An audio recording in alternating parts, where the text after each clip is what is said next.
పాకిస్తాన్ వాళ్ళు మొట్టమొదట మన భారతదేశ చరిత్రను మార్టిమర్ వీలర్ అనే బ్రిటిష్ సైన్యాధికారిని బ్రిగేడియరు, తర్వాత ఆయనకు నైట్హుడ్ అంటే గొప్ప యుద్ధ వీరుడు అన్నటువంటి బిరుదు కూడా వచ్చేసింది. ఇంగ్లాండ్ వాళ్ళు ఇచ్చిండ్రు. ఆయన జర్మనీతోని ఫ్రాన్స్తోని ఇంగ్లాండ్ తరఫున బాగా యుద్ధాలు చేసి ఆరితేరినటువంటి మహా సైనికుడు, బ్రిగేడియరు, కెప్టెను. ఆయనతోని వాళ్ళు చరిత్రను రాపించుకొని మొత్తం 4 పుస్తకాలు రాపించారు. దాని మీద మన మీద తీవ్రమైనటువంటి ఆరోపణలు చేసిండ్రు. మన దేవతల మీద, మన సంస్కృతి మీద, మన నాగరికత మీద చేసినవన్నీ కూడా మనం చూసినాము లాస్ట్ టైం సెషన్స్లో. అసలు ఇదంతా పురాతత్వ శాస్త్రము అంటే ఆర్కియాలజీకి సంబంధించినటువంటి విషయము. ఎందుకంటే ఆ కాలంలో చూసినటువంటి మనుషులు ఎవరు లేరు కాబట్టి. ఈ ఆర్కియాలజీ డిపార్ట్మెంట్ హెడ్ వచ్చేసి director general, government of India archaeology department. అయితే ఈ డైరెక్టర్ జనరల్గా మొట్టమొదట జాన్ మార్షల్ అనేటువంటి ఒక మహా వ్యక్తి, అంటే బ్రిటిషర్. అతను 1902 నుంచి 1928 వరకు, అంటే 26 సంవత్సరాలు ఆయన డైరెక్టర్ జనరల్గా అంత మహోన్నతమైనటువంటి పోస్టులో ఉన్నాడు. ఆయనకు చాలా డిగ్రీలు ఉన్నాయి. ఆయన ఇండస్ కల్చర్ అంటే సింధులోయ నాగరికత మీద కొన్ని తవ్వకాలు చేసి చాలా పరిశోధనలు చేయించిండు. ఆయన కూడా కొన్ని పెద్ద పెద్ద పుస్తకాలు రాశారు. అయితే దాంట్లో ఆయనకు దొరికినటువంటి ఆ సింధులోయ తవ్వకాల్లో దొరికినటువంటి, అంటే సింధులోయలో ఉన్నటువంటి చనిపోయినటువంటి ప్రజలు, వాళ్ళు ఆరాధిస్తున్న పద్ధతులు, జీవన విధానాలు, నాగరికతకు సంబంధించినవి కొన్ని వందల శిల్పాలు దొరికినాయండి. శిల్పాలు అంటే ముద్రలు. అవేంటంటే అమ్మవారి విగ్రహం ఒకటి, రెండోది పిల్లల్ని ఎత్తుకున్నటువంటి ఇంకొక మాత విగ్రహము, ఇంకోటి శివుడు, ఇంకోటి మహాయోగి, ఇంకోటి యోగాసనాలు వేస్తున్నటువంటి వాళ్ళు, ఇంకా పూజారులు అంటే ధోతి కట్టుకున్నటువంటి, షాల్ కప్పుకున్నటువంటి పూజారులు, మరియు పశుపతి, మహాయోగి, సింహము, శివలింగము, సాలగ్రామాలు కూడా, మరియు నంది, సింధూరం పెట్టుకున్నటువంటి స్త్రీలు, మరియు ఇంకా ముఖ్యమైనటువంటి పవిత్రమైన చెట్లు, హనుమంతుడి విగ్రహాలు కూడా ఆయనకు లభించినాయి. అవన్నీ కూడా ఆయన ఫోటోలు తీసి బ్రిటిష్ మ్యూజియంకి పంపించి, ఆయన ఒకటే ఏమంటారంటే, ఎట్టి పరిస్థితుల్లో ఈ వాయిలెన్స్ గురించి ఆయన ఒక్క ముక్క రాయలేరు. అంటే ఆరియన్స్ వచ్చేసి దండయాత్ర చేసి వీళ్ళని చంపారు అని ఒక్క ముక్క కూడా రాయకుండా, ఆ నాగరికత పూర్తిగా పోయి చిన్న పల్లెటూళ్ళుగా మారిపోయి మట్టి దిబ్బలుగా మారడానికి కారణాలు ఏవో కొన్ని, ముఖ్యంగా నదిలో నాగరికతల్లో నదులు ప్రవహించడంతో వీళ్ళు ఊళ్ళు పాడైపోయినాయి, ఇంకో కొన్ని కారణాలు కూడా రాసుకొని వచ్చిండు అనుకోండి. తర్వాత ఈ 26 సంవత్సరాలు ఈయన డైరెక్టర్ జనరల్ చేసినాక ఈ మార్టిమర్ వీలర్ మహాత్ముడు వచ్చి 1.5 years నుంచి 2 years వరకు ఈయన చేసింది కదా. చేసి ఇక్కడ చేసి ఇండిపెండెన్స్ రాగానే ఆయన యూకేకు, లండన్కి వెళ్ళిపోయిండు. అక్కడ నుంచి మళ్ళీ యుద్ధాలు చేసిన తర్వాత వెంటనే 1950 లోపల బ్రిటిష్ మన పాకిస్తాన్ వాళ్ళు ప్రత్యేకంగా ఆయన ఆహ్వానించేసి ఆయనకు పెద్ద బిరుదు ఇచ్చేసి, ఆయనకు పెద్ద ఉద్యోగం ఇచ్చి, దేశం మొత్తానికి పెద్ద అడ్వైజర్ అనే పోస్ట్ ఇచ్చి ఆయన చరిత్రలు మనతో రాపించిండు 4 పుస్తకాలు. ఇది చూడగానే ఆయనకు పాపం చాలా కోపం వచ్చిందండి. ఎందుకంటే ఇప్పుడు మనం అనుకున్నటువంటి అన్ని విగ్రహాలు కూడా అప్పుడు సింధులోయలో ఉన్నటువంటి ప్రజలు పూజిస్తున్నారు. అంటే అవే విగ్రహాలు, వాటికి సంబంధించినటువంటి మంత్రాలు, వాటికి సంబంధించిన అర్చనా విధానాలు చాలా వరకు వేదాల్లో ఉన్నాయి. వాటిని బట్టి ఈరోజు వరకు మనం పూజిస్తున్నాం. అంటే మనకు స్పష్టంగా తెలుస్తుంది కదా, సింధు నాగరికతలో ప్రజలు మనకన్నా పూర్వీకులు, దాంట్లో ఏమాత్రం తేడా లేదు అని వీళ్ళు అంటారేమో. అప్పుడు మనము దుష్ప్రచారం చేయటానికి కుదరదేమో అని చాలా ఆయన కోపం వచ్చి, జాన్ మార్షల్ చేసినంత తప్పు ఆయన చేసిన దాంట్లో ఏం నిజం లేదు అని చెప్పి జాన్ మార్షల్ వాళ్ళ సీనియర్ ఆఫీసర్ మీద కూడా ఈయన ఎక్కువ దుష్ప్రచారం మొదలుపెట్టాడు. అయితే ఇలా మన అదృష్టం ఏంటంటే, ఈయన తర్వాత ఈయన యూనివర్సిటీ చదివాక ఈయన యాక్చువల్గా ఈయన దీంట్లో ఆర్కియాలజీలో ఎక్కువ ఏం చదవలేదు. కానీ ఆర్కియాలజీలో ప్రొఫెసర్లు, పెద్ద పెద్ద రీసెర్చ్ సైంటిస్టులు వచ్చి ఈ మార్టిన్ వీలర్ ఏదైతే రాసిండో అదంతా తప్పు అన్నారు అనుకోండి. అవి మనం వేరే సపరేట్గా చదువుదాము. ఈ యోగాసనాలు భారతదేశంలో ప్రజలకు, అప్పటి ఆర్యుల ప్రజలకి ఏం సంబంధం లేదండి ఆయన రాసేది. తర్వాత ఈ కుంకుమ అదేమంత ప్రాముఖ్యత లేదండి ఆ కాలంలో. తర్వాత దేవతా విగ్రహాలు అంటుండే, దేవతా విగ్రహాలను తర్వాత కూడా పూజించినట్లున్నది, కొంచెం మార్పులు వచ్చినాయండి. అయినా శివుడు వేరండి, శంకరుడు వేరండి, యోగి వేరండి. వీళ్ళకు ఈ యొక్క విగ్రహాలతోని వేదాలకు ఆర్య నాగరికతకు ఏమీ సంబంధం లేదండి. ఇది ఆయన తీర్పు. ఈ సంబంధం లేదు అన్నది ఆయన యొక్క పుస్తకాన్ని మనం ఈరోజు కూడా ఖచ్చితంగా చదవాలి, జ్ఞాపకం పెట్టుకోవాలి, ఎగ్జామినేషన్స్లో రాయాలి. ఈ నాగరికత సంస్కృతులు మాకు సంబంధం లేదు, మాది కాదు అని. ఎంత దారుణాలో మీరు ఆలోచించండి. ఇప్పుడు మీరు సరే, తెలియని వాళ్లకు కొన్ని సంశయాలు వస్తాయండి. ఏంటంటే అప్పుడు ఋగ్వేద కాలంలో ఉన్నటువంటి దేవతల ఆరాధనట వీళ్ళు చెప్పేది, ఒకటి ఇంద్రుడట, రెండవది వచ్చేసి శివుడు కూడా ఉన్నది, మూడవది వాయుదేవుడు, నాలుగవది సూర్యుడు, 5 అగ్ని, నీళ్లు ముఖ్యంగా సముద్రము. వీటిని ఆ రోజు ఆరాధించేవారట. కానీ ఇప్పుడు మనము ఏం చేస్తున్నాము? హిందువులు రాముడు, కృష్ణుడు, సాయిబాబా ఇట్లా మనం పూజ చేస్తున్నాం. సో న్యాచురల్ కదండి.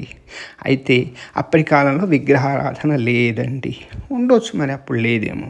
కానీ మనం అనుకోవటానికి ఇప్పుడు సాయిబాబా గారు 1910లోనో ఎప్పుడు మొట్టమొదట ఆయన ప్రజలకు కనిపించిండు. అంటే అప్పటికి ఆయన వయసు 15 ఏళ్ళు అనుకుందాం. అంటే 1850 కాదు, 1860లో చూసినా కానీ సాయిబాబా అక్కడికి పుట్టలేదు. పుట్టడానికి ఒక 10 ఏళ్ళు పడుతుంది. అంటే 1860 లోపల అప్పుడు సాయిబాబాను ఎవరన్నా పూజించారా? అదే పుట్టకముందు ఎట్లా పూజిస్తారండి? ఆయన పుట్టనే లేదు కదండి.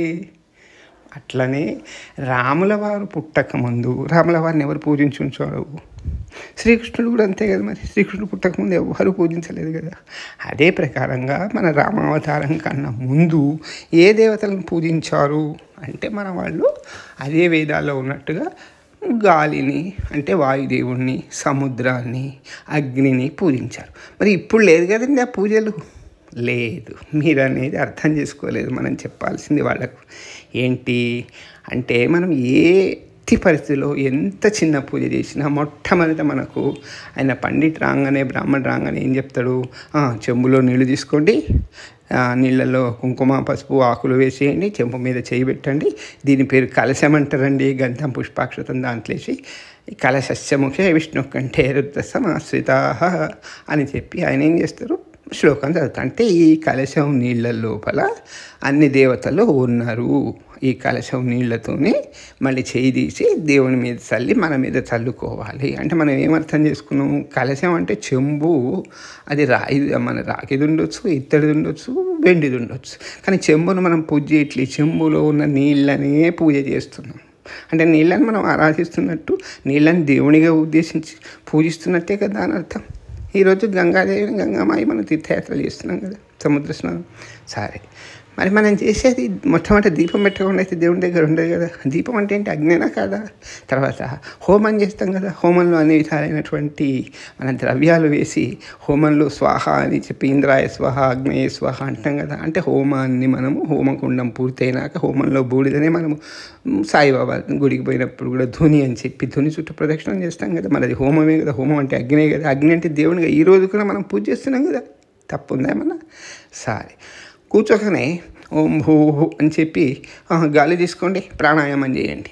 మరి ప్రాణాయామం అంటే గాలినే కదా మనం పూజ చేసేది. ఓం అని గాలిని లోపలికి తీసుకుంటున్నాం కదా, గాలిని పూజ చేస్తున్నట్టే కదా.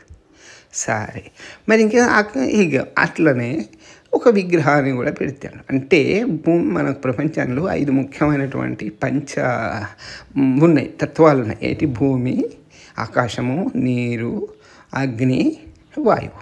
ఈ 5టిని ఈరోజు కూడా మనం అవే వేద మంత్రాలతో పూజ చేస్తున్నప్పుడు అప్పటి వేదానికి అంటే ఋగ్వేద కాలంలో ఉన్న ఆర్యులకు, అంతకుముందు సింధు కాలంలో ఉన్నటువంటి విగ్రహాలు పూజించినటువంటి శివుని విగ్రహము, యోగాసనాలు, అమ్మవారి విగ్రహాలు పూజించిన వాళ్లకు మనం ఇప్పుడున్నటువంటి పూజ చేసే వాళ్ళకు ఏమైనా తేడా ఉందా? అస్సలే లేదు. మరి లేనప్పుడు ఈ లక్షల మందిని అడ్డగా నరికేసిండ్రు. వీళ్ళు దుండగులు, రాక్షసులు, తీవ్రవాదులు, ఉగ్రవాదులు అని ఎట్లా చెప్తారండి ఆర్యులు? అప్పుడేమనొచ్చు మనము? అవునండి, వాళ్ళు సరిగా అర్థం చేసుకోకుండా, మన యొక్క సంస్కృతిని అర్థం చేసుకోకుండా చరిత్రను రాసిండ్రు. మన కర్మగాలి మన సిలబస్లో, మన యూనివర్సిటీలో అవే చరిత్ర చదవమని పెట్టినాయి. వాటిల్లోనే విపరీతమైన ఈ చెడు ఆలోచనలు, తిట్లు దేవతల మీద చరిత్ర పుస్తకాల్లో ఉన్నాయి. సరే, మరి ఇప్పుడు దేశానికి అతి ముఖ్యమైనటువంటి సర్వీస్ మనందరికీ తెలిసింది ఏంటంటే సివిల్ సర్వీసెస్. దాంట్లో పాస్ అయిన వాళ్ళే ఐపీఎస్ అవుతారు, ఐఏఎస్ అవుతారు, ఇంకా ముఖ్యమైనటువంటి ఉద్యోగాలు వస్తాయి. మరి ఆ సివిల్ సర్వీస్ సిలబస్ ఒక్కసారి చూద్దాము. ఇది మీకు పంపిస్తున్న చూడండి. దీంట్లో టాపిక్ 3లో అతి ముఖ్యమైనటువంటి అంశము ఆరియన్ ఎక్స్పాన్షన్. దీనికి 20 మార్కులు ఉంటాయండి. 20 మార్కులు ఈ పేపర్ సరిగ్గా 20 మార్కుల క్వశ్చన్కి ఆన్సర్ చేసి ఎక్కువ మార్కులు తెచ్చుకొని మిగతావి కూడా సరిగ్గా చేసినాం అనుకోండి, అతనికి ఐఏఎస్, ఐపీఎస్, ఇంకా వేరే ఏవో ఉద్యోగాలు వస్తాయండి. ఈ ఆరియన్ ఎక్స్పాన్షన్ అన్న సబ్జెక్టు మనం అర్థం చేసుకోవాల్సింది ఏంటంటే, ఇదివరకు గజనీ మహమ్మద్ లేదా గోరీ మహమ్మద్ వచ్చిండు. ఆయన టర్కీ నుంచో ఇరాక్ నుంచో వచ్చి సైన్యాన్ని తీసుకొని వచ్చిండు, యుద్ధాలు చేసిండు. సరే, గుళ్ళను కూలగొట్టిండో ఇంకా మందిని రావగొట్టిండో అది వేరే సంగతి. రాజ్య విస్తరణ చేసుకున్నారు, వాళ్ళు పరిపాలన చేశారనుకోండి. వాళ్ళది ముస్లిం, తర్వాత వచ్చేసి సంప్రదాయం హిందువులను కొట్టిండు అనుకుందాం. దాని తర్వాత అక్బర్ పరిపాలన ఉంది. అక్బర్ కొద్ది ప్రాంతమే ఉండి మహారాష్ట్రతోని రాజస్థాన్తోని భీకరంగా యుద్ధాలు చేసిండు, తన రాజ్యాన్ని వ్యాపింపజేసుకున్నాడు. అంటే వీళ్ళ హిందూ సంస్కృతి ఉండే లేదా హిందూ రాజ్యాలు ఉండే. సరే, కాదు, విజయనగర సామ్రాజ్యం చూద్దాం. మన విజయనగరం తమిళనాడు వైపు దండయాత్రలు చేసిండు ఆయన, కర్ణాటక చేసిండు, ఒరిస్సా చేసిండు. ఏంటి హిందువుల మీద హిందువులే దండయాత్ర చేసిండు. అంటే ఏంటి? సామ్రాజ్య విస్తరణ, రాజుల పరిపాలన. సహజమే. కాకతీయులది కూడా అంతే, మౌర్య సామ్రాజ్యం కూడా అంతే. హిందువుల మీద హిందువులు దండయాత్రలు చేసుకున్నారు, రాజులు యుద్ధాలు చేసిండు, సామ్రాజ్యాన్ని వ్యాపించుకున్నారు. కానీ ఈ ఆర్య సంస్కృతి విస్తరణ అంటే ఏమిటి? మార్టిన్ వీలర్ రాసిండు.